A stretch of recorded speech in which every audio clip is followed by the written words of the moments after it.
Hi guys, I'm a Forester here, and the time has come to say goodbye to my old buddy Mr. Coffee. We shared many a morning together, but he's let me down and now he has to go to make room for my new coffee station. I'll see you in a second in the kitchen with my new coffee gear.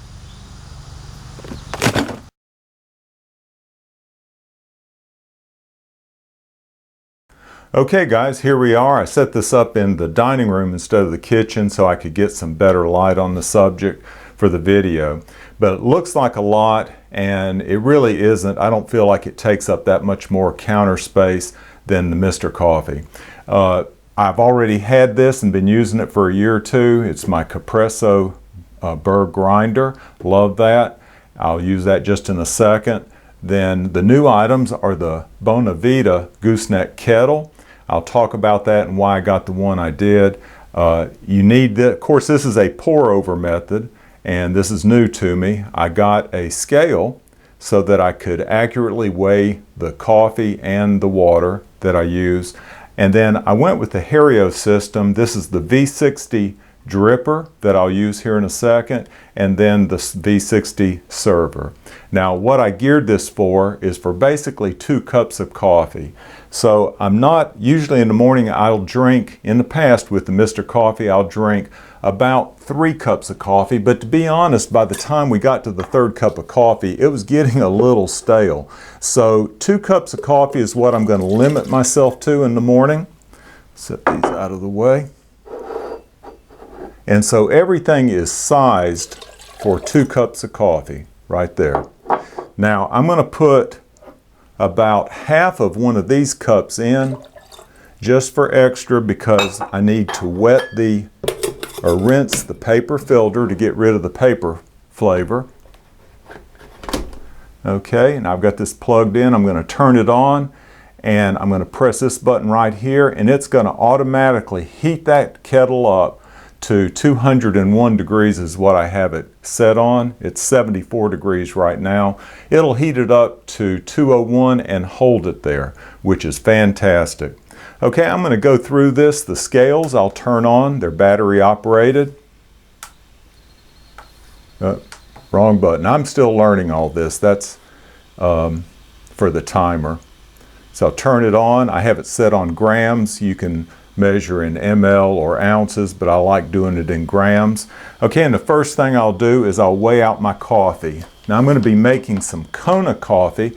I've talked about this for a while. This is not I've had this bag of coffee for a good while, so it's not that fresh, which it'll make a difference when I'm actually blooming the coffee to start with. But I'm going to weigh out basically 2 cups of coffee is 500 ml. So I'm going to weigh out, the ratio I'm using is 1 to 15, and I'm going to weigh out 33 grams of coffee. And I think you can probably see that we're up to 11. I'll probably take it up to 27, 28, and then a little bit more to get up to 33. And I'm not going to be too precise with that.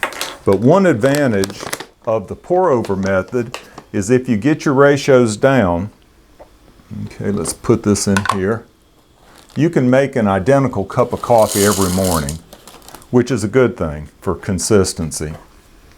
Now I have this set on right between fine and medium, and I generally don't grind this until I actually need it. I let the coffee heat up.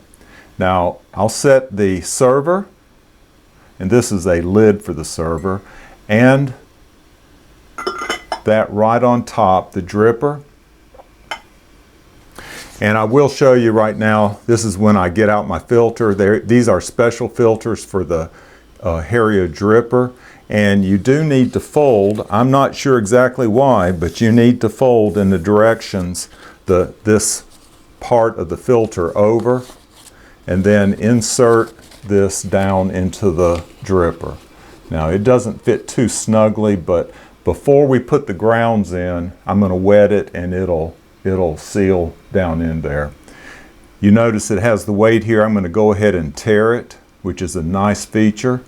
When I start wetting the grounds, I'll use this timer feature and show you that, because you wet the grounds and leave them in there, leave the water in there for 30 seconds. While we're waiting, here's the box that the scale came in, and there's some of the features. It talks about the units, the tare I've mentioned, and the timer.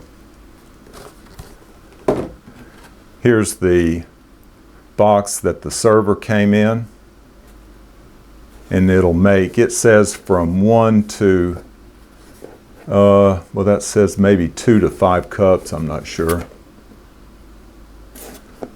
2 large cups is perfect for me. Here's the dripper, and that's where it says for 1 to 4 cups. Okay, the water's up to 192. We'll let it heat up just a little bit more, and actually I'm going to go ahead and get it and wet this filter. Now, paper filters do leave a taste, so that's why I put a little bit extra in, and we'll go ahead and let that continue heating up. So I'm going to go ahead and empty this, and I'll be right back. Okay, it's time now to go ahead and grind the beans.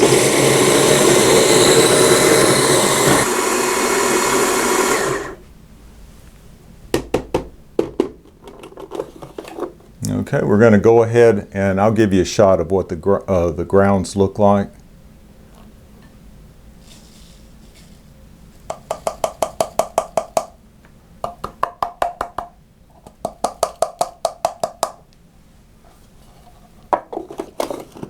All right, and we'll take this and shake it a little bit. That's why I don't like that fold right there, and some people make a little divot in the center. I've never heard a good explanation why. Okay, we're going to tare it, and then we're going to start pouring. And with this gooseneck kettle, you're able to get a very accurate pour. And we're just going to wet the grounds and then let them bloom, is what it's called, and they give off CO2 gas. Now, I don't know if you can see that, but I'm going to move it up and reposition this so you can see this, and I need to start the timer for 30 seconds.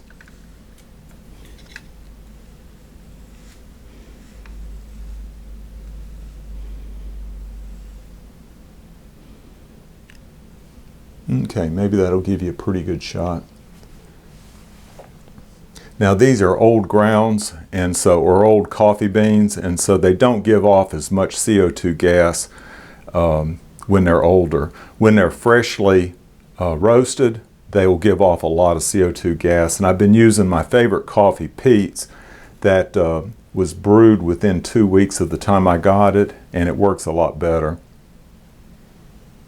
Okay, it's been 42 seconds actually, and so we're going to go ahead and start the pour in a circular motion. And we want this whole process to take place within 4 minutes.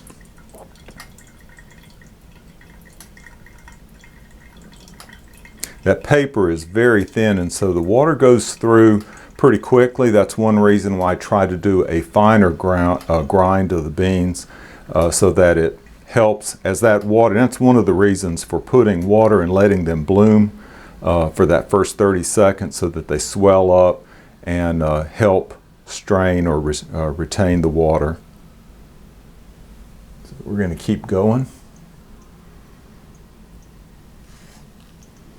Now, you don't want to pour the water right down the paper, but you see the gas coming off, and that's CO2. And it takes away a bitter flavor. Now, the couple of differences between this and the Mr. Coffee is that the Mr. Coffee, and several of you pointed this out to me over the past year or two since I've been doing coffee reviews, but the Mr. Coffee does not heat the water up hot enough to where you can extract the flavor that you need to extract from the coffee beans.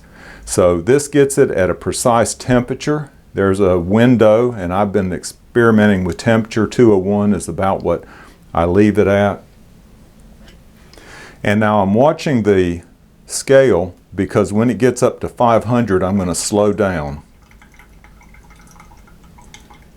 So it's up to 290, 300, and we've been going for 2.5 minutes. Let me aim down a little bit so you can see the scale with me.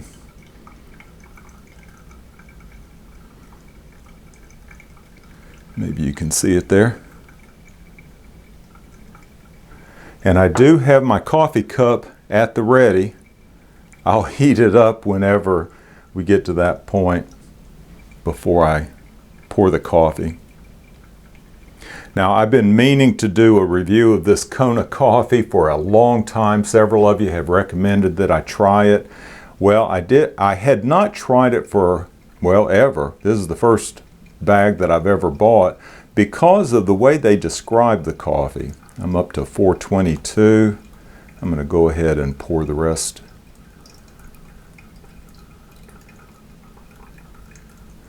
Okay, we're up to 500, and I'll pour a little bit more because the grounds retain some moisture, so I want to make sure I get 500 ml down here. But Kona coffee from Hawaii is described as a variety of ways, but it's tropical in flavor, taste of pineapple, citrus flavor, and it just didn't appeal to me. The description actually kept me, that they used in advertising, kept me from even trying Kona coffee.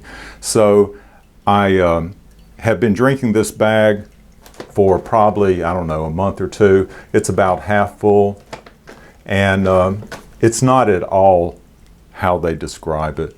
So I'll give you my impressions here in a second. Some people say that the pour-over method takes longer. I've enjoyed doing it. Every morning I get up, I make 2 cups of coffee. I have found that I don't drink as much coffee as I used to.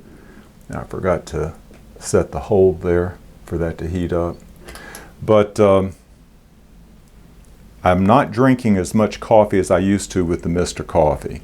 I'm going to stop right there. And I'm going to go ahead and use the rest of the water to heat up my coffee cup. And then we'll turn this off. So in the morning now, I drink my 2 cups of coffee, and then that's it. And I might get a third cup when I get to work. Okay, then cleanup. One thing I do like about this is that cleanup is very easy. I think what I'll do is just set this in a cup and let it set over here, out of the way. Okay, and then we can turn the scale off, stop the timer.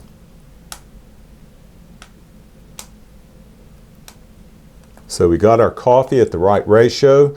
This helps, the lid helps keep it warm. And then let's pour our cup.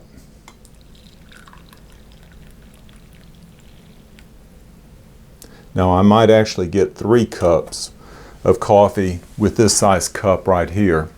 But as you know, this is my favorite coffee cup. It was donated to the channel, and I use it regularly.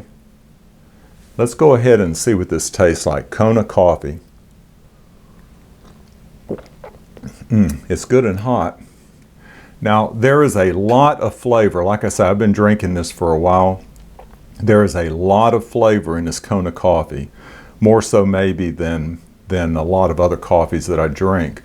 But, let me take another sip. But it's not at all like they describe it, Hawaiian coffee. And I don't really taste any citrus. There might be a little tiny bit of floral taste to it, but it is good coffee. I don't prefer it to, say for instance, my top 2 or 3 coffees. I like something a little stronger. This is more of a medium blend, but it's not bad. So I could have easily tasted this and tried it years ago and I like it just fine. Okay, this is the new coffee station, and I'm enjoying using it every morning. I'll put links in the description box below for where I purchased each piece of equipment here, in case you're interested in trying it yourself. Y'all take care.